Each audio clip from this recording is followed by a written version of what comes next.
Hello, Deadsiders.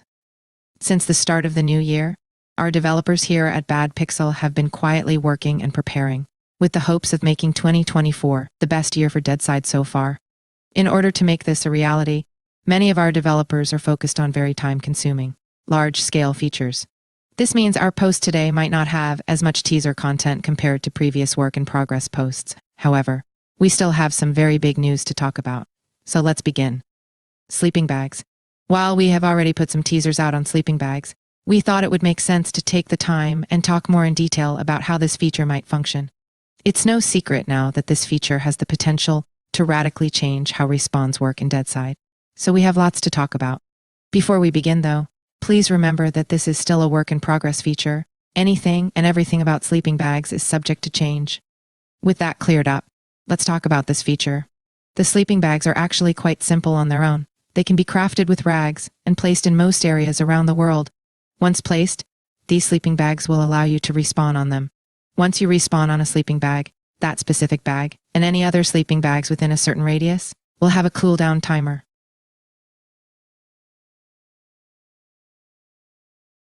The respawn marker inside of bases will be removed from the game with the introduction of sleeping bags, with the sleeping bags themselves essentially replacing the marker. While this might seem like just a visual change at first, the ability for both base defenders and raiders to have access to their own selection of sleeping bags has the potential to completely change the way raids are done. We have also rebalanced the respawn beacons to function better within this new sleeping bag system. Now, instead of just providing a single respawn point for yourself, a respawn beacon will now be a shared respawn that anyone in your squad can access and use.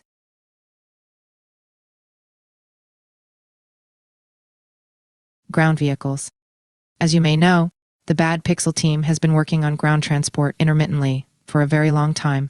It has always been our most requested feature and one of our biggest development challenges. Today, we are happy to report a bit of progress on these highly anticipated automobiles. The biggest challenge when it comes to ground vehicles in Deadside is netcode optimization. Compared to the boats which we already have in-game, ground vehicles require more complex physics interactions. This means more processing power needs to be spent by the central game server in order to correctly sync the vehicle on each player's client. Essentially, our goals with ground vehicles are to have them functioning smoothly and to have enough of them on the map so that they are accessible for most players. Both of these attributes require efficient netcode, which is why our vehicle team continues to spend most of their time focused on further optimizing the network architecture of the vehicles.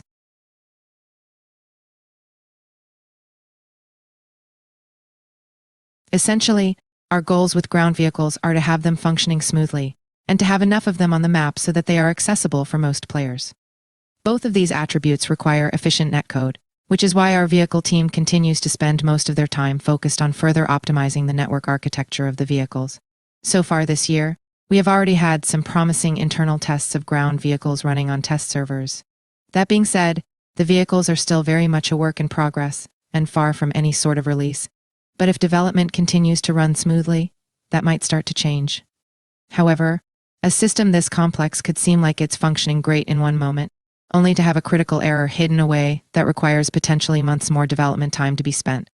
This is something we have experienced in the past when developing boats. It's just the nature of working on vehicles in a game like ours.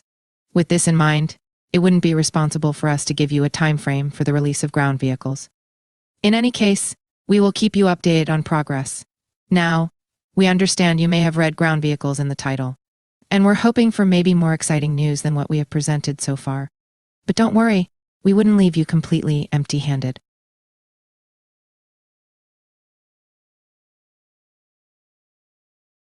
Similar to the two different types of boats in-game, we have decided to add two different types of ground vehicles. The first type will be a car made for transporting people and cargo across a range of road types.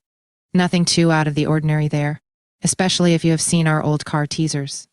New second type of ground vehicle, however, isn't meant for squads at all. In fact, it might end up only using 2 wheels. This second type of vehicle will be much smaller, with less room for cargo and passengers. But, just like the inflatable boat, this second type of vehicle will likely have its own specialized advantages for its role. So, that is all the news we have for today. We can't wait to show you what else we have been working on in the background. In the meantime, If you have any feedback, we would be happy to hear it. You can send your feedback to any of our socials, but the best places would be our Nolt for suggested features and our Discord.